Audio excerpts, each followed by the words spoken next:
So starting a videography business is a whole task in and of itself. And then you throw in working a 9 to 5 and also trying to get your business up and running simultaneously. That's a very, very big task to take on, and it's a lot to actually, it's a lot to pull off. So in this video, I want to cover, what I've learned from being able to quit my 9 to 5 and go all in on my video business, the things I've learned, the things I would do better, and basically just a step-by-step, guide on how to actually go about doing this. So as always, if you don't have an attention span, click off this video. We're going to be, getting in depth into it, and it's not going to be that exciting unless you're trying to do exactly what I said. Quit your 9 to 5 and start a videography business. So without further adu, let's jump right into it. So first things first, running a video business is a full-time job. So I know there's a lot of people who think, you can work a 9 to 5 and also, run a videography business or a side hobby on the side. Well, here's the thing. It's going to take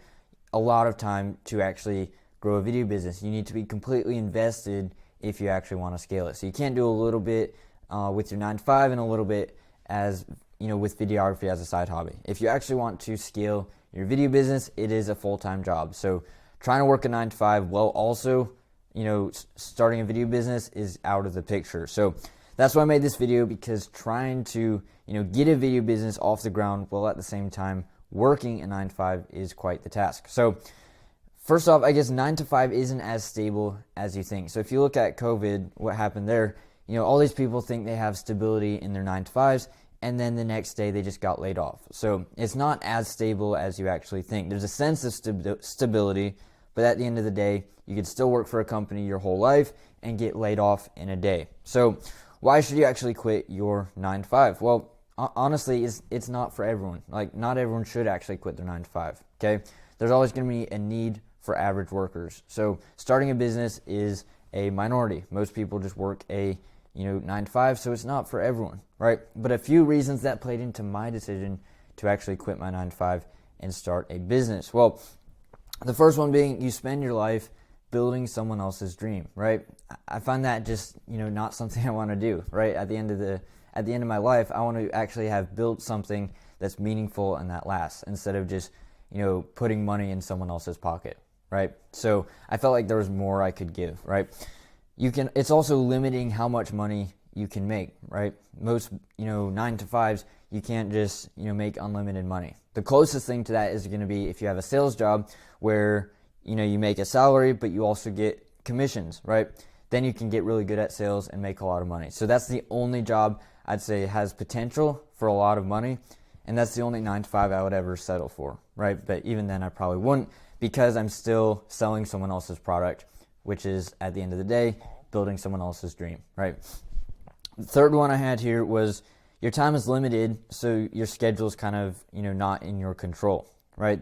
I literally just went on vacation the other day, and, a lot of my friends, they had to leave early because they had work, they couldn't take the paid time off, and it's just like, I want to be able to, do what I want to do without being tied to someone else's schedule. Obviously, I'm not going to be, just on vacation all the time, but having that flexibility is really nice, instead of always having to, listen to someone else telling you exactly when you need to work, right? So having a flexible schedule is very nice when you actually work for yourself. And 4, it just tends to be, boring at the end of the day. Most 9 to 5s are pretty repetitive. You go in, you do the same thing over and over and over again, and I don't know, I just feel like that's kind of a waste of my life. I feel like I have more to give. I want to actually make an impact on the world instead of just doing the same thing, dunking fries, or just, basically just doing the same thing over and over, right? It gets old, okay?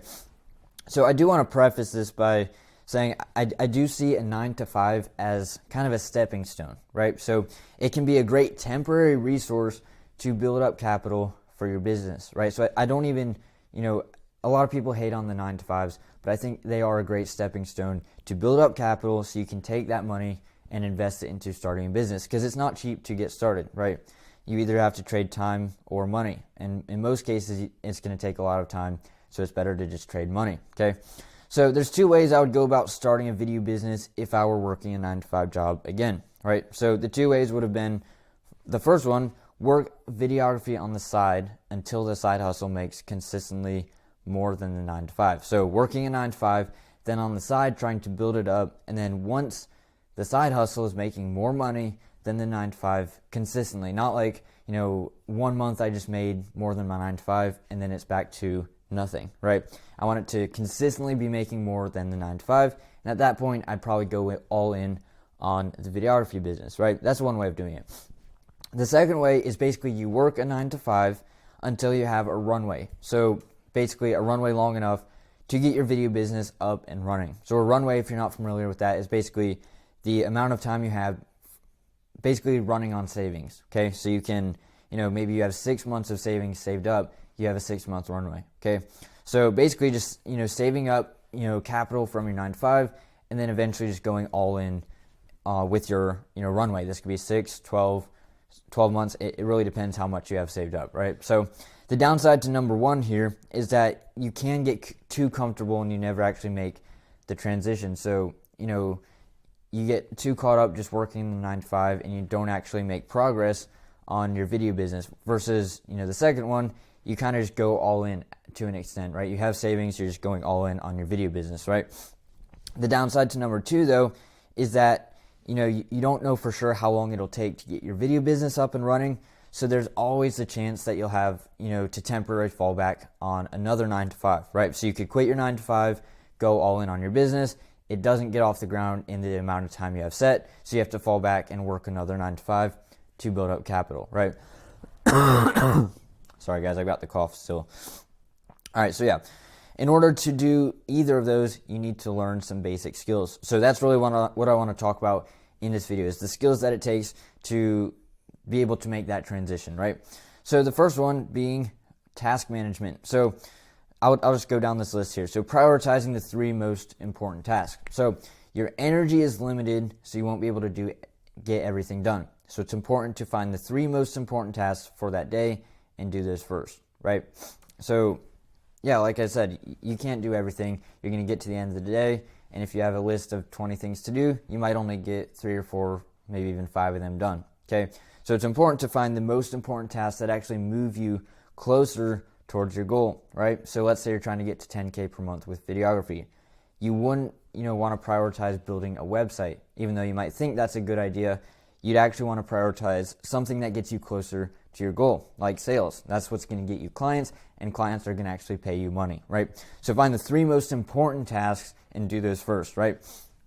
So a good way of knowing which tasks to work on is actually by using this chart below. So this is called the Eisenhower matrix. So it's pretty self-explanatory, but basically you take a task and you put it in this, matrix thing and figure out, if you need to do it or delegate it, delete it, or schedule it, okay? So basically, let's say you have a task, I don't know, this could be laundry, right? It's something we all have to do, but it might not be the most important. So you basically put it here. It is important, or it needs to be done, right? So it's not important, but it is urgent, right? So maybe you delegate it, okay? Let's say it's watching Netflix. Well, it's probably not important, or it's probably not urgent, so you delete it, right? Does that make sense? So pretty self-explanatory, but I like to use that to figure out the most important task, okay? So take a look at that, maybe even download it. I'm sure you can find it on Google, okay? Next is to add a daily highlight. So a daily highlight is basically what it sounds like. It's something you have to you look forward to each day, right? So it's easy to get caught up in the grind and feel depressed when you're working. So basically, it can get hard and you don't actually have any reward, okay? So a daily highlight will give you basically something to look forward to each day. It doesn't have to be anything crazy like skydiving or traveling to a different country. It can literally be as simple as going to dinner with a friend, which is actually today's highlight. So I'm getting my work done, but I'm looking forward to having dinner with my friends here in the evening at 6:30. So it's that, it's those smaller things that you look forward to, and it kind of gives you some hope for the day instead of just getting lost in the grind. That's happened to me way too many times where I just, get so caught up in working, I start to get depressed because I have really nothing to look forward to. Okay, so scheduling things that, that are a highlight to your day, planning them into your calendar and actually making sure you do them, it's going to be very important. It's going to keep you motivated to keep pushing forward, right? Yeah, and like I said, just do something you look forward to make the day easier, okay? Next thing is to delegate. So before you go and say, I don't have any money to hire people, just hear me out, right? So most people wait way too long before they delegate tasks.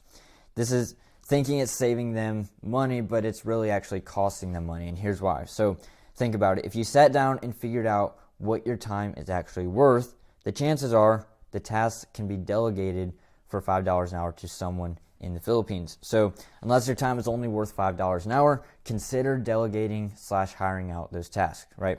So editing is a great example. It can take a ton of time. I used to do all my editing myself, and I spent a lot of time working in, not on the business. So you need to be able to work on the business and not in it.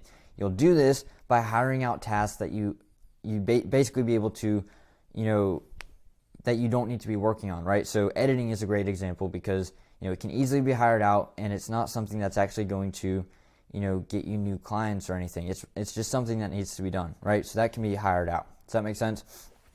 So yeah, basically for delegating, a lot of people think, they're just not ready. They need to be making more income, but it's a good idea to just audit your day, figure out how much your hourly rate is worth, and if it falls below that and you don't want to do it, just hire it out to someone, right? I'll make a video at some point basically showing my whole hiring process because it's actually pretty simple, but it works really well.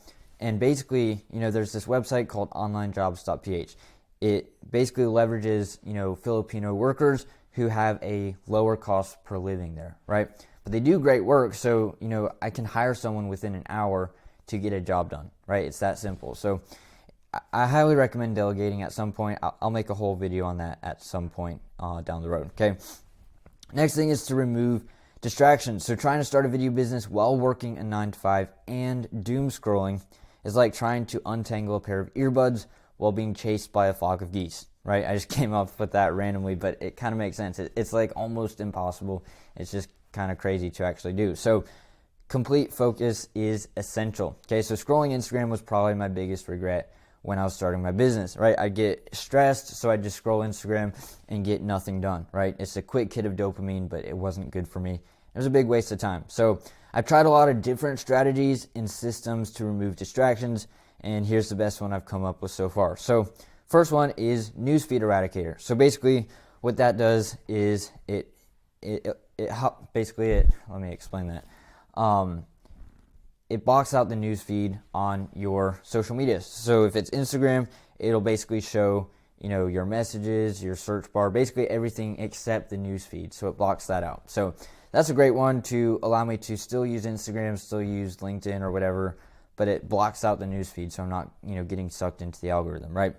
For the times that I'm, doing deep focus that I actually need to get real work done, I use self-control. So that basically blocks social media on Mac.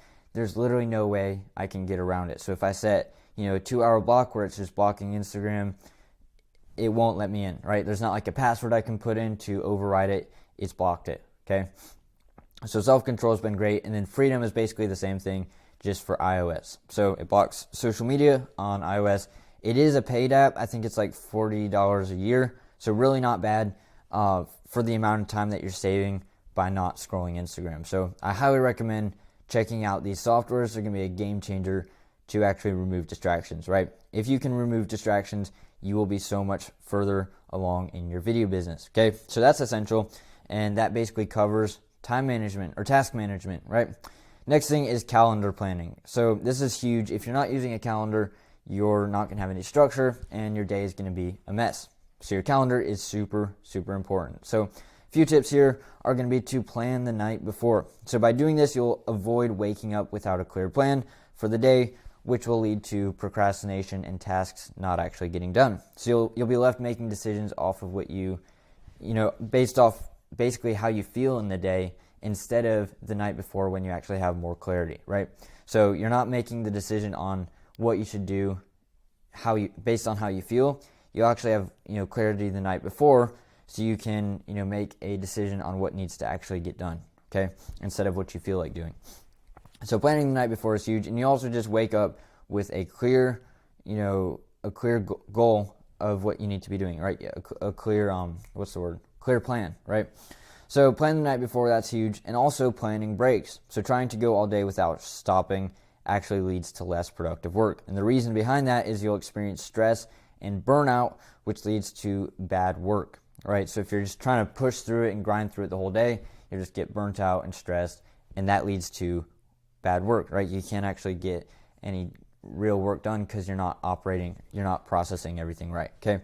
So planning breaks is huge. These don't have to be long. It can be, short 10 to 15 minute breaks in between the day. Pretty simple, right?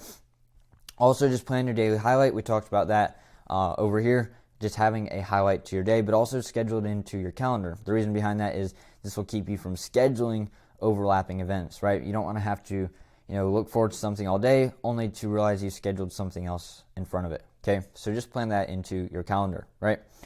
Biggest thing here for, planning on the calendar, in my opinion, is actually to do the hardest task first, okay? So trying to get a difficult task done at the end of the day will be much harder than in the morning when you have a lot of energy. So basically just plan accordingly and do the hardest task when you have the most energy. For me, that tends to be the morning, and honestly, I think that's for most people, but maybe you have the most energy at night, right? But I recommend trying to do it in the morning instead of being like a night owl staying up late. It's always good to start your morning early before everyone's up and just get a head start on the day. So I really like to do the hardest task first. I would recommend that to anyone else, okay? That covers calendar planning. Next up is to build discipline, right? So when starting a business, you'll realize it's you versus you, right? It's not, you have to take full responsibility, right? Everything about starting a business is literally just conquering yourself, getting past, laziness, getting past, basically all these hurdles that you throw at yourself, right? Self-doubt, stuff like that. So building discipline is essential, okay? Motivation is not predictable. So just relying on when you feel motivated isn't actually going to be predictable. Sure, you might be motivated a few times, but it's not a scalable way of scaling your business, okay? So discipline is doing the hard things even if you don't feel like it. And, the fact that it's hard is what gives it value, okay? That's honestly the biggest thing that keeps me going is it gets hard a lot, like every single day. So, just realizing that the struggle is actually what gives it meaning. If everyone drove Lambos, it wouldn't be special. It's the fact that it's hard that gives it value, okay? So just remember that. This isn't going to be an easy task, but it is rewarding when you realize most people would have just quit when it gets hard, okay?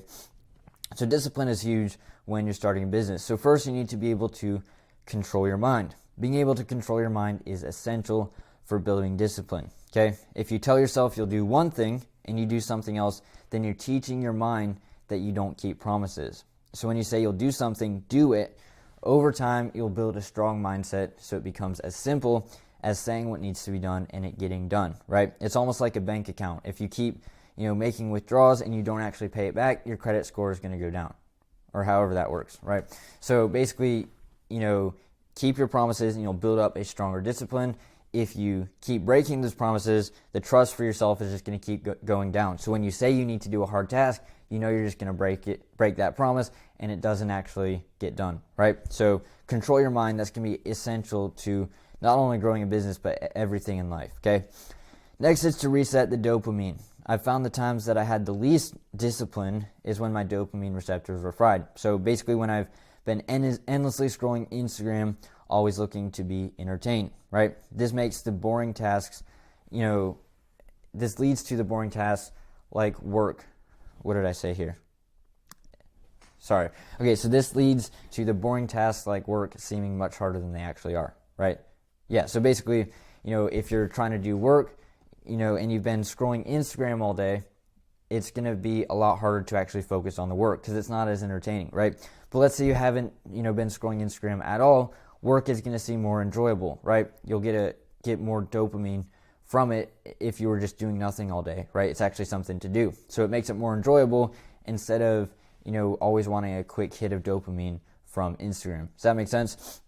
So in my opinion, I found limiting or eliminating social media brings me back to a baseline where the smaller tasks feel easier and I enjoy the smaller things in life. Basically what I was just saying, okay? So next thing is to build a mental toughness. So running a business is one of the most, honestly, it is the most stressful thing I've done, period, right? It's just a lot to, manage. Okay, so being able to do hard tasks is essential, and that's why most people fail, okay? So I found that building up a mental toughness helps me get the hard tasks done, even when I'm not feeling it. So here's an example. Cold showers, regardless of how, all the weird benefits that people obsess over, the point is it's difficult to actually hop in a freezing cold shower, right? It's a hard task. So I found doing things like that consistently train your mind to do hard things, even, if it's the last thing you actually want to do, okay? So that's what's going to build up a mental toughness. So eventually when a hard task comes up, you can do it, not because you want to, but because you've trained yourself to do what needs to be done, even when you don't feel like it. So when you wake up and you really just, the last thing you want to do is hop in a cold shower, when you know you don't want to do it and you still do it anyway, that's going to build up something up here, and that's going to be essential, and it's going to translate into your business. Does that make sense? So building a mental toughness is going to be very important, okay? So all that to say, building a video business is not an easy task, let alone trying to do it while also working a 9-to-5. So the reason I talked about all this is because dialing in things like task management to make sure you're doing things right, your calendar to make sure you have a clear plan, and building discipline so the hard things actually get done is essential if you actually want to run a successful video business, right? These things are very important. It is going to be a hard task. You're going to sacrifice a lot of time, with your family or with your friends when you're, doing this, right? Because you're working a 9-to-5 and you're also starting a video business. So these things are going to be essential to get down. These are the very basics of, what you're going to need if you actually want to make this transition. So hopefully this was helpful. If you have any questions, as always, feel free to reach out via DMs, and also if you have questions, just drop them in the comments. So that's it for this one, and I'll catch y'all next time. Peace.